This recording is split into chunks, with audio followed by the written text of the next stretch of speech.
warahmatullahi wabarakatuh. Alhamdulillahirabbil alamin wassalatu wassalamu ala asrofil anbiya'i wal mursalin wa ala alihi washabbi ajmain. Rabbi shrah li sadri wa yassir li amri wahlul 'uqdatam min lisani yafqahu qawli. Puji dan syukur hanya kepada Allah kita panjatkan, penguasa langit dan bumi beserta segala isinya, Zat yang maha kuasa, maha pengasih, maha penyayang. Salawat dan salam tercurah kepada junjungan kita Nabi besar Muhammad sallallahu alaihi wasallam beserta keluarga, sahabat serta pengikutnya yang istiqomah sampai dengan yaumil akhir nanti. Sahabat sekalian, pada pagi ini selepas ba'da sholat subuh berjamaah di masjid yang jamaahnya hanya sekitar 2 saf karena hujan turun sejak tengah malam sampai dengan pagi ini, dan saat ini juga masih hujan, dan ini merupakan karunia Allah. Dan pada saat-saat inilah doa kita akan dijawab oleh Allah Subhanahu wa Ta'ala. Dengan demikian, pada saat-saat hujan seperti inilah doa kita panjatkan dengan lebih khusyuk. Semoga Allah senantiasa melimpahkan rahmatnya kepada kita semua dan mengabulkan doa-doa yang kita panjatkan kepadanya. Saat ini masih hujan juga, masih turun. Kemudian di depan sana Ustadz Maulana dengan beberapa ustadz menyampaikan dalam Islam itu indah tentang fitnah akhir zaman. Pagi ini pun saya sudah bekerja untuk menuntaskan legal drafting tentang Permen PU tentang ULFJ, uji layak fungsi jalan. Jadi semuanya berjalan dengan bersama-sama, terintegrasi, sehingga kita mampu untuk berbuat semaksimal mungkin apa yang kita bisa lakukan. Untuk itu, senantiasa marilah kita memanjatkan puji dan syukur atas nikmat yang Allah berikan kepada kita semua. Nikmat keimanan, nikmat usia, dan nikmat untuk dapat melaksanakan semua perintahnya dan berusaha untuk menjauhi segala larangannya. Sebagai umat manusia, tentunya banyak kekurangan-kekurangan yang ada pada diri kita. Untuk itu, maka dari waktu ke waktu kita harus selalu istighfar kepada Allah Subhanahu wa Ta'ala, karena dalam setiap langkah, gerak, ucapan, dan tindakan kita sehari-hari pasti ada hal-hal yang dilakukan kita sebagai manusia, pasti ada hal-hal yang salah. Dengan demikian, kesalahan-kesalahan itu kita upayakan tidak dengan sengaja, tapi berupaya untuk tidak melakukan kesalahan yang disengaja. Kalau kesalahan-kesalahan itu tidak disengaja, sangat wajar bahwa karena kita adalah manusia. Banyak kejadian-kejadian yang kita alami dalam sebulan terakhir, seminggu terakhir. Ini semua menunjukkan kepada kita bahwa apa yang Allah berikan kepada kita itu merupakan ujian. Karena dari waktu ke waktu, dari masa ke masa, Allah selalu akan memberikan ujian kepada manusia. Sampai kita mati, ujian tersebut baru berakhir.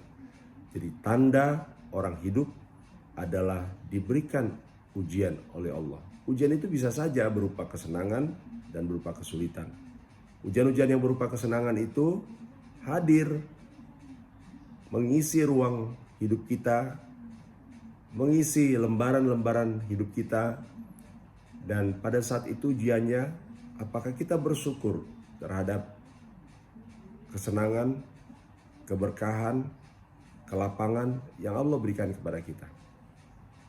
Kalau kita bersyukur, kalau engkau bersyukur, maka Allah akan menambah rezeki itu, kesenangan itu, kebahagiaan itu. Tetapi kalau engkau kufur, maka azab Allah akan pedih. Atau dibiarkan saja sampai Allah memberikan yang dinamakan istidraj, sehingga kesenangan-kesenangan itu, kebahagiaan-kebahagiaan itu melupakan kita semua dari jalannya Allah. Untuk itu berhati-hatilah jika kita mendapat ujian kesenangan dari Allah. Tetapi apabila kita mendapat ujian kesulitan, biasanya orang akan sadar bahwa ini ujian, sehingga kita harus memperbaiki diri. Tetapi juga ada juga orang yang mendapat ujian kesulitan langsung tidak percaya kepada Allah dan mengakhiri hidupnya karena dia tidak percaya lagi bahwa Allah ada dan kesulitan-kesulitan itu merupakan ujian. Terkait dengan berbagai ragam kejadian yang ada di tanah air kita saat ini, yang paling utama kita lakukan adalah beristighfar kepada Allah Subhanahu wa taala. Istighfar bahwa ketika kejadian itu turun, ketika kesulitan itu turun kepada kita, bangsa Indonesia, kepada umat Islam, kepada orang-orang yang lain, bahwa ini merupakan ujian, maka sekali lagi kita beristighfar, minta ampun kepada Allah. Karena sejatinya yang mengundang kesulitan itu adalah kita sendiri.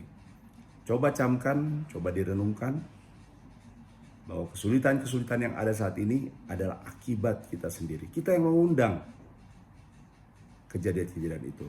Jadi tiap orang berintrospeksi apa yang dilakukan sehingga Allah mendatangkan sesuatu yang menyulitkan kita. Untuk itu selalulah berpegang di jalan tali Allah, berpeganglah kepada ulama-ulama kita bahwa apa yang senantiasa Allah berikan kepada kita, kalau itu baik juga datangnya dari kita, kalau kesulitan juga datangnya dari kita. Nah, kita introspeksi apa kesalahan-kesalahan kita sehingga kita diberikan kesulitan oleh Allah. Sehingga tidak pernah menyalahkan orang lain. Menyalahkanlah diri kita sendiri dan bertobatlah kepada Allah sehingga jalan itu akan lebih baik ke depan. Tanpa introspeksi terhadap diri kita akan menyalahkan orang lain. Pada saat kita menyalahkan orang lain, kita lupa bahwa manusia itu adalah makhluk yang lemah. Bahwa manusia itu adalah makhluk yang penuh dengan kesalahan. Ketika kita menunjuk satu jari kepada orang lain yang membuat kesalahan, 3 jari menuju ke kita, bahwa kitalah sejatinya yang melakukan kesalahan. Marilah kita melihat kesulitan-kesulitan yang ada pada diri kita saat ini, ketidakbersamaan, ketidakkesatuan kita saat ini, pandemi COVID yang belum selesai bahkan terus bertambah, kesulitan ekonomi karena akibat memang adanya coronavirus disease ini. Kita introspeksi kepada kita apa yang telah disampaikan oleh para pemimpin kita untuk tetap melakukan 3M, mencuci tangan, memakai masker dan menjaga jarak, laksanakan. Apa yang disampaikan para ulama kita bahwa tetap kita minta kepada Allah karena segala sesuatu itu merupakan takdir Allah yang Allah berikan kepada kita, laksanakan juga. Karena apa?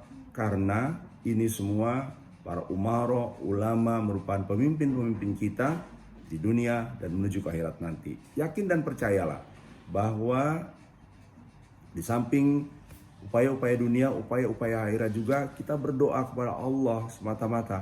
Karena tidak ada satu yang bisa membantu kita kecuali Allah Subhanahu wa taala, Tuhan yang Maha Kuasa.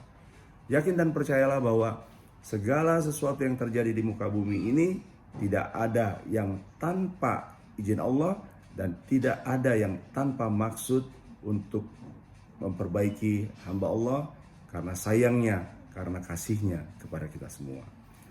Nah, dengan demikian kita sadar bahwa semuanya datang dari Allah dan tentunya kita kembalikan semuanya dari Allah. Berdoa adalah senjata umat Islam.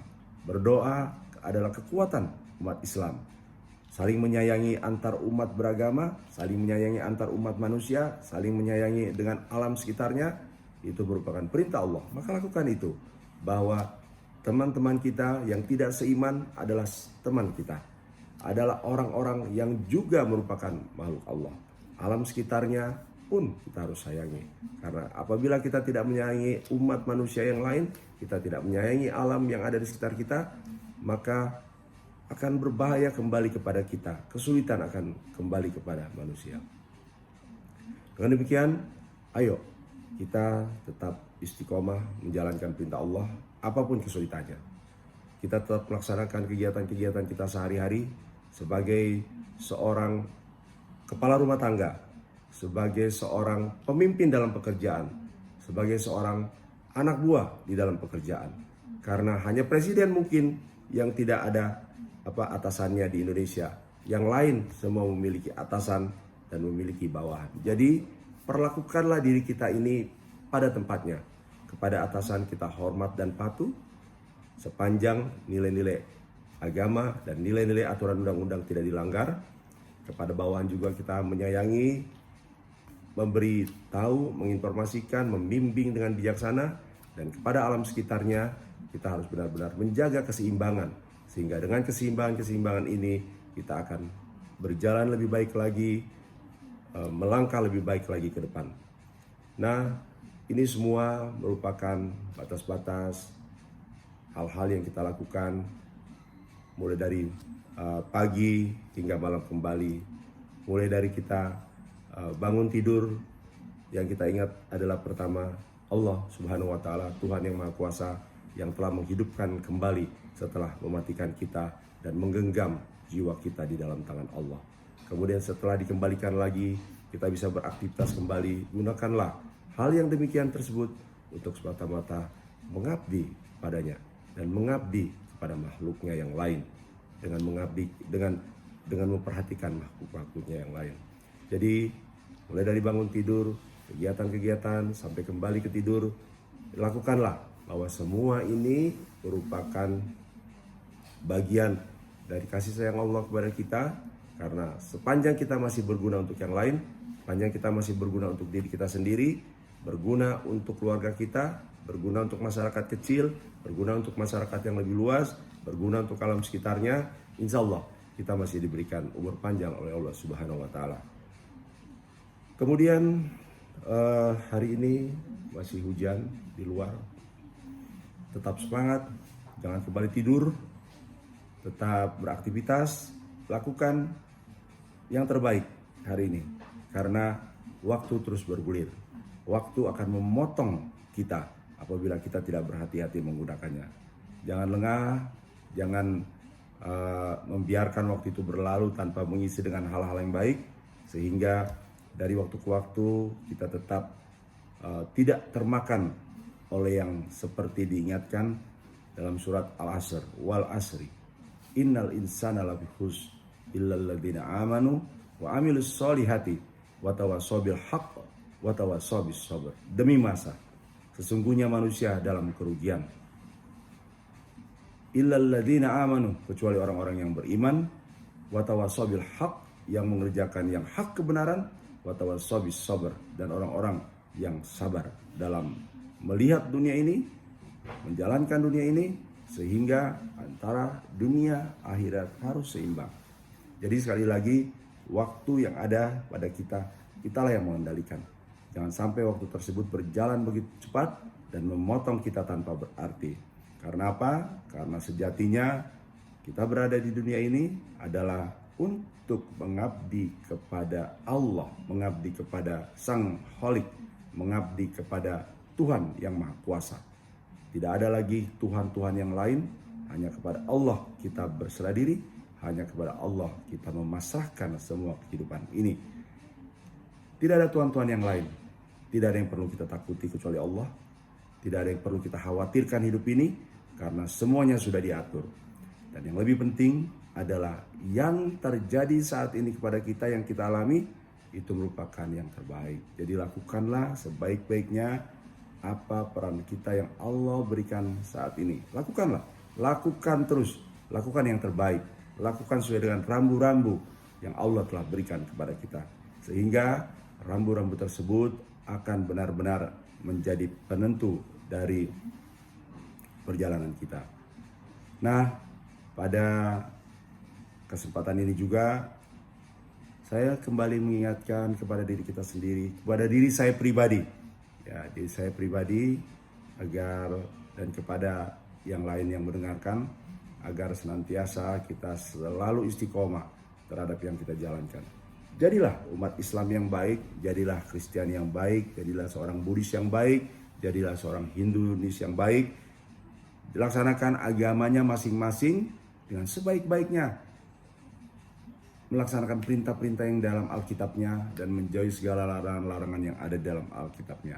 Yakinlah bahwa tuntunan-tuntunan agama tersebut adalah baik bagi pemeluknya masing-masing. Jadi bagiku agamaku dan bagimu agamamu. lakukan sesuai dengan kepercayaan kita, tidak mengganggu, tidak masuk-masuk ke yang lain. Yakinkan bahwa ini semua merupakan bagian yang direncanakan oleh Allah. Bahwa heterogenitas perbedaan ini akan selalu membawa hikmah. Kalau satu jenis saja, tentunya mungkin tidak ada umat yang terbaik. Karena berbagai macam yang ada saat ini agama, tentu ada umat yang terbaik.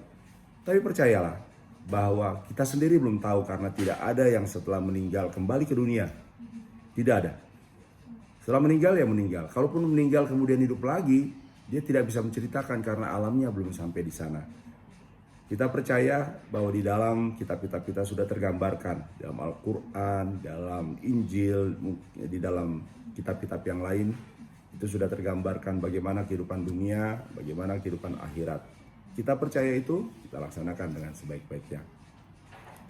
Jadi, tidak ada kata lain, bagi siapa saja, tetaplah menjadi orang baik. Karena kebaikan itu akan selalu diukur oleh waktu. Kebaikan itu akan selalu dibenarkan oleh waktu. Meskipun kita berbuat baik, orang lain menganggap kita tidak baik, biarkan saja. Yang penting niat kita adalah niat berbuat baik. Nanti waktu yang akan membuktikan siapa kita sejatinya, apakah kita emas, apakah kita perak, apakah kita tembaga.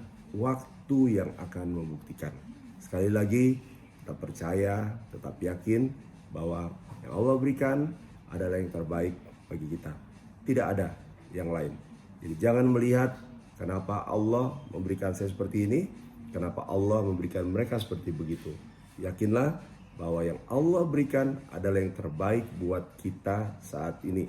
Tidak membanding-bandingkan dengan yang lain, karena kita tidak berlomba dengan yang lain. Kita berlomba dengan diri kita sendiri.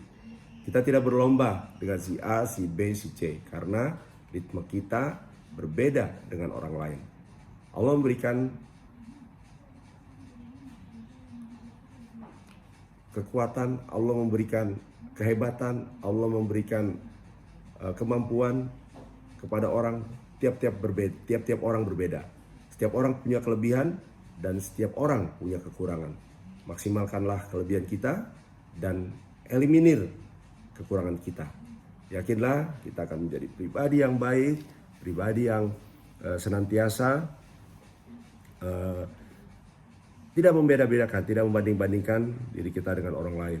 Karena kita berlomba dengan diri kita sendiri. Kita tidak berlomba dengan si A, si B, si C, dan sebagainya. Kita berlomba dengan diri kita sendiri. Karena ada orang yang sukses di usia muda, ada yang orang sukses di usia kecil, ada orang yang sukses di usia 40-50, ada orang yang sukses di usia 70-80 tahun. Jadi kita tidak berlomba dengan orang lain, tapi kita berlomba dengan diri kita sendiri dalam mencapai keridhaan Allah. Dan ingat, keridhaan itu adalah keridhaan untuk mencapai akhirat, finish husnul khotimah. Itu yang harus kita jaga dalam segala perjalanan hidup kita. Demikian pagi ini disampaikan dari KPAD Cijantung 2, Jalan Dahlia G21. Semoga senantiasa kita diberikan kesehatan, keberkahan, keselamatan, kesuksesan, dan kebahagiaan dunia dan akhirat. Last but not least, saya ucapkan selamat ulang tahun juga kepada adik saya Haji Irwan Ahmad Wijaya yang ke-52. Semoga Allah senantiasa memberikan kesehatan, umur panjang yang barokah, kebahagiaan, sukses dunia dan akhirat, tetap istiqomah dalam menjalankan agama Allah, tetap menjadi anak yang baik bagi Dato dan Datin, tetap menjadi ayah yang baik bagi Taufik dan Pia, tetap menjadi suami yang baik bagi istri Dek Nana. Demikian yang saya sampaikan. Billahi taufiq wal hidayah. Wassalamualaikum warahmatullahi wabarakatuh.